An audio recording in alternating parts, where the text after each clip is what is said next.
Isang mapagpalang araw sa lahat mga kanters. May papakita na naman ako sa inyo mga kanters na aking hawak na mga kakaibang mutya mga kanters. Ito ay tinatawag kong mutya ng sisi mga kanters. Itong ang sisi ay lalo na sa dagat nakadikit yan sa mga bato. Yung iba na dumidikit sa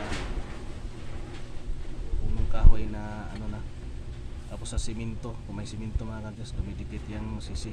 Pero ito mga kantes ay nakuha ko sa ano, doon sa yan o, yung tawag dito sa unasan yan, ano na siya mga kantes. Pero yan, kung titingnan natin mga kantes, yan o, buo yung ano niya, hindi yan sarado yan mga kantes, yung natural yan mga kantes. Yan o, tingnan nyo mga kantes, hindi yan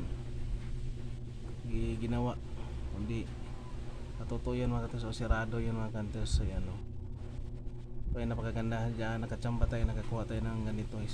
Isa ito sa mga napakagandang gamit mga kantes. Ayan o, mutya na sisi. Ito ay tagos din sa tapatan sa ilaw, ay tagos sa ilaw ng mga kantes. Bali fossilized na siya mga kantes.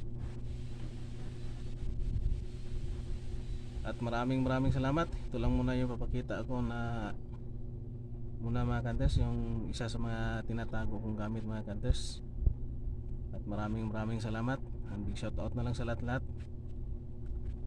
And God bless ating lahat, and thank you for watching mga kantes.